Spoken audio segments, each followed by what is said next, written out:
ನಮಸ್ತೆ ಕರ್ನಾಟಕ. ಎಲ್ಲ ಹೇಗಿದ್ದೀರಿ? ಚೆನ್ನಾಗಿದ್ದೀರಿ? ರಾಯರ ದಯದಿಂದ ನೀವು ಎಲ್ಲರೂ ಚೆನ್ನಾಗಿದ್ದೀವಿ ಅಲ್ವಾ?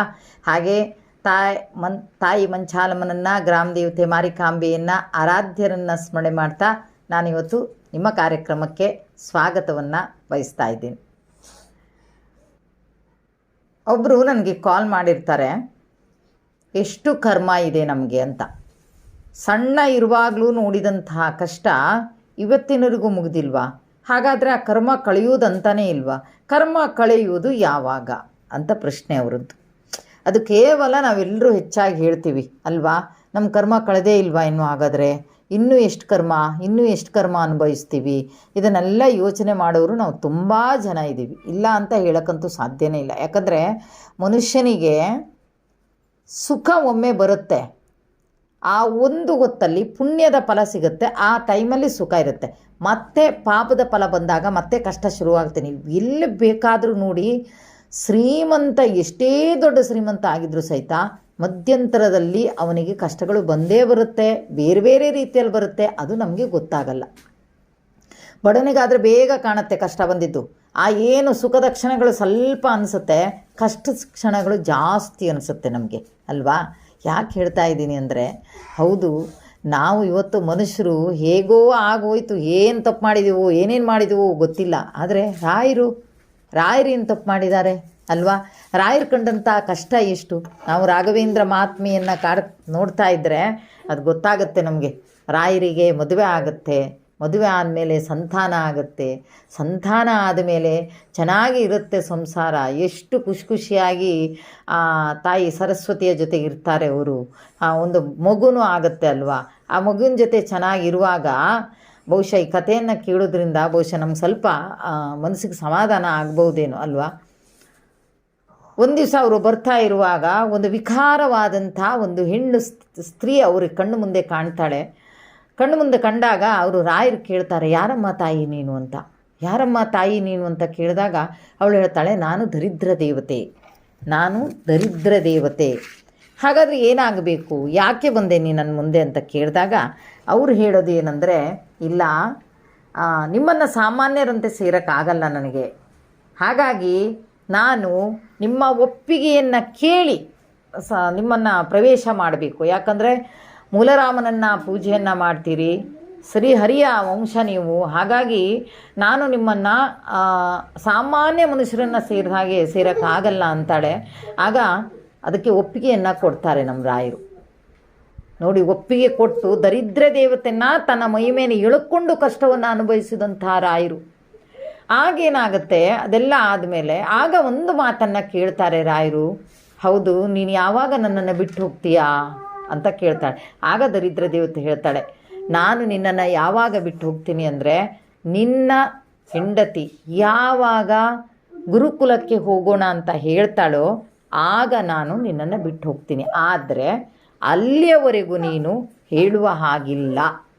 ಯಾರಿಗೂ ನಾನು ದರಿದ್ರ ದೇವತೆ ಹಿಂಗೆ ಹೇಳಿದಾಳೆ, ಗುರುಕುಲಕ್ಕೆ ಹಿಂಗೆ ಅಂತ ಹೇಳೋ ಹಾಗಿಲ್ಲ ಅಂತ ಮಾತು ತಗೊಳ್ತಾಳೆ. ಅದಕ್ಕೆ ತಕ್ಕಂತೆ ರಾಯರು ಮಾತನ್ನು ಕೊಡ್ತಾರೆ. ಆ ದರಿದ್ರ ದೇವಿ ಸಾಮಾನ್ಯ ಮನುಷ್ಯನ ಹತ್ರನೇ ತಡ್ಕೊಳಕ್ಕಾಗಿಲ್ಲ. ಅವ್ರಿಗೆ ಕೊಟ್ಟಂಥ ಕಷ್ಟಗಳನ್ನು ಎಲ್ಲಾದರೂ ಸಾಮಾನ್ಯ ಮನುಷ್ಯನಿಗೆ ಕೊಟ್ಟಿದ್ರೆ ಬಹುಶಃ ತಡ್ಕೊಳಕ್ಕಾಗ್ತಿರ್ಲಿಲ್ವೇನೋ. ಆದರೆ ರಾಯರು ಅನುಭವಿಸಿದಂಥ ಕಷ್ಟ ಎಲ್ಲರಿಗೂ ಗೊತ್ತು. ನಿಮಗೆಲ್ಲರಿಗೂ ಒಪ್ಪತ್ತು ಊಟನೂ ಒಂದೊಂದು ದಿವಸ ಸಿಗ್ತಾ ಇರಲಿಲ್ಲ.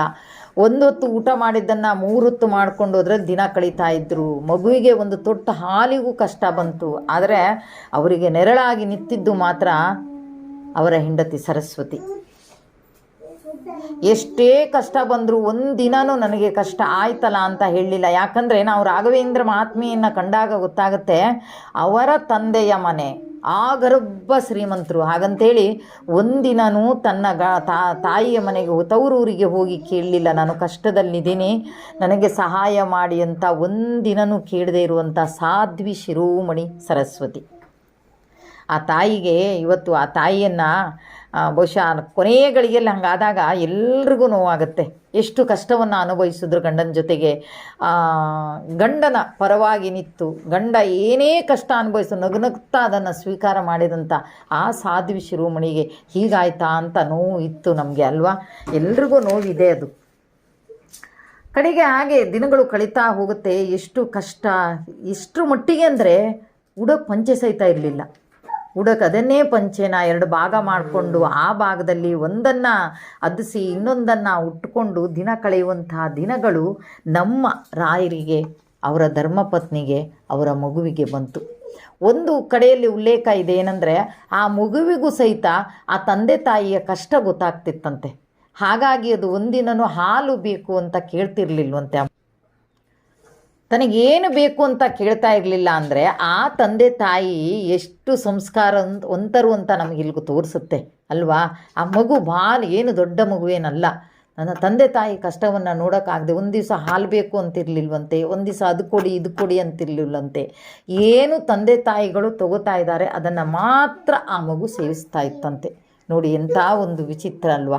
ಅಂಥ ಒಂದು ಕಷ್ಟಗಳನ್ನೆಲ್ಲ ತಿಂದು ತಿಂದು ತಿಂದು ಕಳ್ತನ ಆಗುತ್ತೆ. ಆವಾಗ ಒಂದು ಪಿಕ್ಚರಲ್ಲಿ ನೋಡಿದ್ದೀನಿ, ರಾಯರು ಹೇಳ್ತಾರೆ ಕಳ್ತನ ಆಗಿದೆ ಅಂತ ಹೆಂಡತಿ ಒಂದು ಹೇಳಿದ ತಕ್ಷಣ ಅವರು ಅಂತಾರೆ, ನಾವೇ ಕಡು ಬಡವರು ಆದರೆ ನಮಗಿಂತಲೂ ಕಡು ಬಡವರಿದ್ರ, ಯಾಕಂದ್ರೆ ಇವ್ರ ಮನೇಲಿ ಇರೋದು ಸ್ವಲ್ಪ ಪಾತ್ರೆ ಅಷ್ಟೇ, ಆ ಪಾತ್ರೆನೇ ಕದ್ಕೊಂಡು ಹೋಗಿದಾರಲ್ಲ ಅಂತ ನಗ್ತಾರಂತೆ ರಾಯರು. ಕದ್ಕೊಂಡು ಹೋಗಿದ್ದಾರೆ ನನ್ನ ಮನೆ ಅಂತ ಶಾಪ ಇಡಲ್ಲ, ನೊಂದ್ಕೊಳ್ಳಲ್ಲ, ಏನಿಲ್ಲ, ನಗ್ತಾರೆ ರಾಯರು ಹೆಂಡತಿ ಎದುರುಗಡೆ.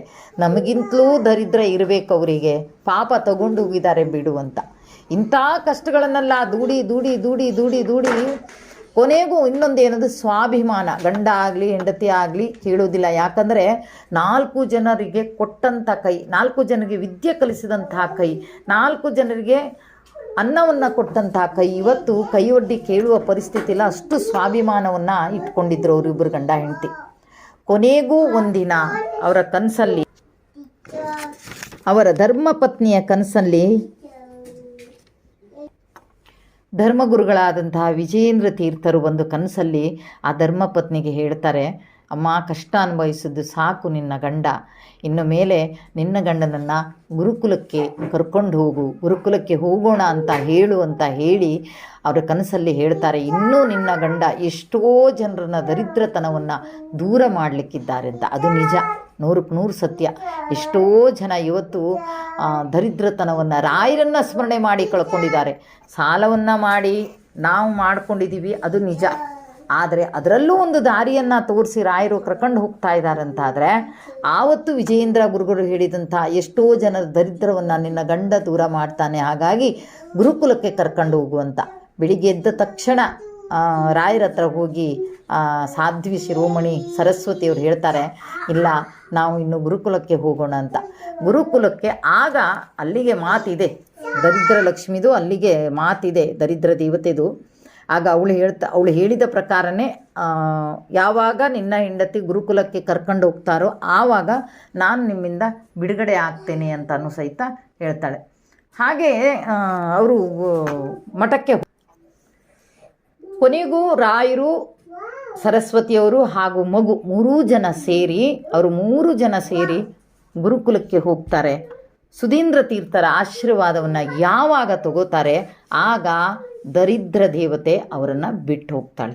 ಅಲ್ಲಿಂದಲೇ ಅವರಿಗೆ ಒಳ್ಳೆ ದಿನಗಳಿರುತ್ತೆ. ಯಾಕಂದರೆ ಆ ದರಿದ್ರ ದೇವತೆ ಮೊದಲೇ ಹೇಳಿರ್ತಾಳೆ ಏನಂದರೆ, ನಿಮ್ಮ ಹಿಂದಿನ ಜನ್ಮದ ಕರ್ಮದ ಫಲವಾಗಿ ನಾನಿವತ್ತು ನಿಮ್ಮನ್ನು ಪ್ರವೇಶ ಮಾಡಲಿಕ್ಕೆ ಬಂದಿದ್ದೀನಿ ಅಂತ. ಅಂದರೆ ಇದು ಯಾರನ್ನು ಬಿಟ್ಟಿಲ್ಲ, ಪ್ರತಿಯೊಬ್ಬರನ್ನು ಬಿಟ್ಟಿಲ್ಲ. ನಾನು ಚೆನ್ನಾಗಿದ್ದೇನೆ ಅಂದ್ಕೋಬೇಡಿ, ನಿಮ್ಮ ಮನೇಲಿ 100 ಆಗುತ್ತೆ, ನಾವು ಅಂದ್ಕೊಳ್ಳೋದಷ್ಟೇ ನಾನು ಚೆನ್ನಾಗಿದ್ದೀನಿ ಏನಂದ್ರೂ ತೊಂದರೆ ಇಲ್ಲ ಅಂತ. ನನಗೆ ಮೊನ್ನೆ ಒಬ್ಬರು ಕಾಲ್ ಮಾಡಿದ್ದಾರೆ, ಎಲ್ಲ ಇದೆ ನಮ್ಮ ಹತ್ರ, ಇಲ್ಲ ಅನ್ನೋದಕ್ಕಿಲ್ಲ, ಆದರೆ ಮಗ ಜೊತೆಯಲ್ಲಿಲ್ಲ, ಹೆಂಡತಿನ ಕರ್ಕೊಂಡು ಬೇರೆ ಕಡೆ ಇದ್ದಾನೆ, ಏನಕ್ಕೂ ತೊಂದರೆ ಇಲ್ಲ. ನೋಡಿ ಹೇಗಿದೆ ಅಂತ. ಕೊನೆಗೂ ರಾಯರು ಅಲ್ಲಿ ಹೋಗಿ ಅಲ್ಲಿಂದ ಸಾಧ್ವಿ ಶಿರೋಮಣಿ ಸರಸ್ವತಿಯವರು ಖುಷಿಯಾಗಿರ್ತಾರಂತೆ ಅವರು ಗುರುಕುಲದಲ್ಲಿ. ಯಾಕಂದರೆ ಯಾವುದಕ್ಕೂ ತೊಂದರೆ ಇಲ್ಲ, ಪ್ರತಿಯೊಂದು ಗುರುಕುಲದಲ್ಲೇ ಇದ್ದಾರೆ, ಅವರು ಗುರುಕುಲದಲ್ಲೇ ಇದ್ದಾರೆ. ಆ ರೀತಿ ಕಷ್ಟ ಎಲ್ಲ ಕಂಡಂಥ ಆ ಶಿರೋಮಣಿಗೆ ಬಹುಶಃ ಮುಂದೆ ಅವಳು ಬಂದಿರುವಂಥದ್ದು ಕಷ್ಟನೇ ಅಲ್ವಾ. ರಾಯರನ್ನು ಸನ್ಯಾಸತ್ವ ಸ್ವೀಕಾರ ಆಗುತ್ತೆ. ಆಗ ಆ ನೋವು, ಆ ಸಂಕಟ, ಅಳೋದು ಅದೆಲ್ಲ ನೋಡೋಕ್ಕಾಗಲ್ಲ. ರಾಯರು ಕೊನೆಗೂ ಅವರನ್ನು ಮನೆ ಬಾಗಿಲಲ್ಲಿ ಬಂದು ಕೇಳೋದು, ತಾಯಿ ಅಂತಲೇ ಕರೆಯೋದು ಅವರು. ಆಗ ಆ ತಾಯಿ ಕುಸದೇ ಹೋಗ್ತಾರಂತೆ ಸರಸ್ವತಿಯವರು. ಕೊನೆಗೂ ಅವರು ಗಂಡನನ್ನು ಬಿಟ್ಟಿರೋಕ್ಕಾಗದೆ ಆತ್ಮಹತ್ಯೆಯನ್ನು ಮಾಡಿಕೊಂಡು ಆಮೇಲೆ ರಾಯರಿಂದಲೇ ಮೋಕ್ಷವನ್ನು ಪಡಿತಾರೆ ಅವರು, ಸಾಧ್ವಿ ಶಿರೋಮಣಿ ಸರಸ್ವತಿಯವರು. ಹಾಗಾಗಿ ರಾಯರ ಈ ಕಷ್ಟ, ರಾಯರ ಧರ್ಮಪತ್ನಿಗೆ ಬಂದಂಥ ಕಷ್ಟ ಇವೆಲ್ಲ ಕೇಳಿದಾಗ ಬಹುಶಃ ಯಾರಿಗೂ ಇದು ಬಿಟ್ಟಿಲ್ಲ ಅನ್ನೋದಂತೂ ಸತ್ಯ, ಯಾರಿಗೂ ಬಿಟ್ಟಿಲ್ಲ ಅನ್ನೋದಂತೂ ಸತ್ಯ. ಈಗೀಗ ನಡೆದಿರುವಂಥ ವಿಷಯ ನಿಮಗೆ ಗೊತ್ತಿರ್ಬೋದಲ್ವಾ. ನಿಜವಾಗಿಯೂ ನೋವಾಗುತ್ತೆ. ಅಲ್ಲಿ ಏನು ಕರ್ಮ ಇರಬಹುದು, ಏನು ತೊಂದರೆ ಇರಬಹುದು ಅಂತ ಅನಿಸುತ್ತೆ. ಬಹುಶಃ ಎಷ್ಟೋ ಜನರಿಗೆ ವಿದ್ಯಾದಾನವನ್ನು ಮಾಡಿದವರು, ಎಷ್ಟೋ ಜನ ರಿಯಾಲಿಟಿ ಶೋದಲ್ಲಿ ನಮ್ಮ ಹಾವೇರಿಯ ಹನುಮಂತನಂತವರಿಗೆ ಸಹಾಯ ಮಾಡಿದಂಥ ಇವ್ರುಗಳು ಮೊನ್ನೆ ಇದ್ದಕ್ಕಿದ್ದಂತೆ ಅವರು ತಮ್ಮ ಪ್ರಾಣವನ್ನು ತಾವಾಗಿ ತಗೊಳ್ತಾರೆ ಅಂದರೆ ಯಾವುದಕ್ಕೆ ಕಡಿಮೆ ಇದೆ? ಕೋಟಿ ಕೋಟಿ ಕೋಟಿ ಕೋಟಿ ಮಾಡಿದ್ದಾರೆ ಅಂದಮೇಲೆ ಯಾವುದಕ್ಕೂ ಕಡಿಮೆ ಇಲ್ಲದೆ ಇರುವಂಥ ವ್ಯಕ್ತಿ ಹೀಗಾಗುತ್ತೆ ಅಂದರೆ ಇದು ಯಾವ ಜನ್ಮದ ಕರ್ಮ? ಇದು ಯಾರನ್ನೂ ಬಿಟ್ಟಿಲ್ಲ, ಶ್ರೀಮಂತರನ್ನೂ ಬಿಟ್ಟಿಲ್ಲ, ಬಡವರನ್ನೂ ಬಿಟ್ಟಿಲ್ಲ. ಶ್ರೀಮಂತರು ಸ್ವಲ್ಪರ ಮಟ್ಟಿಗೆ ನಿಭಾಯಿಸ್ಕೊಂತ ಹೋಗ್ತಾರೆ, ಬಡವ್ರ ಹತ್ರ ನಿಭಾಯಿಸ್ಕೊಳ್ಳೋಕ್ಕಾಗಲ್ಲ, ಕಷ್ಟ ಆಗುತ್ತೆ ಅಷ್ಟೇ ಇಲ್ಲಿ ಇರೋದು. ಅದೇನೋ ಗೊತ್ತಿಲ್ಲ, ಈ ಬಡತನ ಬರಲೇಬೇಕು ಅನ್ನೋದಂತೆ. ಹೇಗೆ ರಾಯರಿಗೆ ಬರಬೇಕು, ನಾನು ನಿನ್ನ ಜೊತೆ ಇರಬೇಕು ಅಂತ ತಾಯಿ ಕೇಳ್ಕೊಂಡ್ಲು, ಹಾಗೆ ಮನುಷ್ಯರ ಬಾಳಲ್ಲೂ ಅವಳು ಬರ್ತಾಳೆ ಅನ್ನೋದಂತೂ ನಿಜ.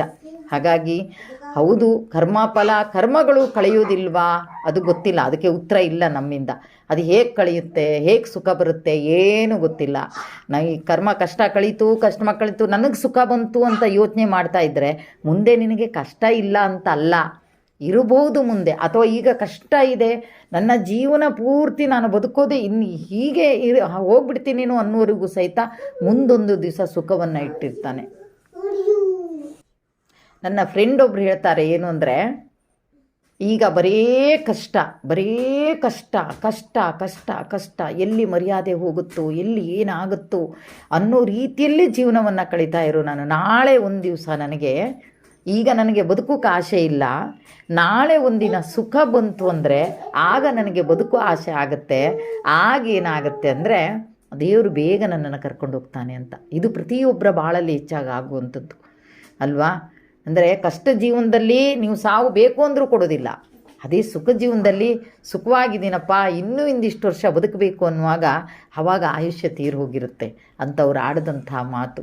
ಹಾಗಾಗಿ ಪ್ರತಿಯೊಬ್ಬರ ಬಾಳಲ್ಲೂ ಇದೆ. ನಮ್ಮ ರಾಯರು ಅಷ್ಟೇ ಕಷ್ಟವನ್ನು ಅನುಭವಿಸಿ ಇವತ್ತು ಒಪ್ಪತ್ತು ಊಟವನ್ನು ಮಾಡಿ ನಮಗೆಲ್ಲರಿಗೂ ಊಟ ಕೊಡ್ತಾ ಇದ್ದಾರೆ. ಅವರು ಅಷ್ಟು ಇದನ್ನು ಅನುಭವಿಸಿದ್ದಾರೆ. ನಮ್ಮನ್ನು ಮುಕ್ತಿ ಮಾರ್ಗದೊಂದಿಗೆ ತಗೊಂಡು ಹೋಗಬೇಕು ಅಂತ ನಮ್ಮ ರಾಯರು ಇವತ್ತು ಅಲ್ಲಿ ಬೃಂದಾವನದಲ್ಲಿ ಕೂತಿದ್ದಾರೆ. ಹಾಗಾಗಿ ಯಾರು ಭಯಪಡಬೇಡಿ, ರಾಯರಿದ್ದಾರೆ, ಧೈರ್ಯವಾಗಿರಿ, ಖುಷಿಯಾಗಿರಿ. ಜೊತೆಗೆ ಅವ್ರ ಹತ್ರ ಮಾತನಾಡಿ. ನಿಮಗೆ ಪ್ಲಸ್ ಪಾಯಿಂಟ್ ಅಂದರೆ ರಾಯರ ಹತ್ರ ಕೂತ್ಕೊಂಡು ಮಾತಾಡಿ, ಖುಷಿಯಾಗಿ ಮಾತಾಡಿ. ಆಗ ನಿಮಗೇನೋ ಒಂಥರ ಖುಷಿ, ನಾನು ಯಾರೋ ಹತ್ರ ಮಾತಾಡ್ತಾ ಇದ್ದೀನಿ, ನನ್ನ ರಾಯರ ಹತ್ರ ನಾನು ಮಾತಾಡ್ತಾ ಇದ್ದೀನಿ, ನಾನು ಖುಷಿಯಾಗಿದ್ದೀನಿ ಅಂತೆಲ್ಲ ಅನಿಸುತ್ತೆ. ನೋಡಿ ನೀವು ಒಮ್ಮೆ ರಾಯರ ಹತ್ರ ಖುಷಿಯಾಗಿ ಮಾತಾಡಿ, ಏಕವಚನದಲ್ಲಿ ಮಾತಾಡಿ. ನಿಮಗೆ ಏಕವಚನ ಬರುತ್ತಾ? ಏಕವಚನದಲ್ಲೇ ಮಾತಾಡಿ. ನೀನು ಅಪ್ಪ ನೀನು ಹೇಳಿ ಮಾತಾಡಿ, ಏನು ತೊಂದರೆ ಇಲ್ಲ.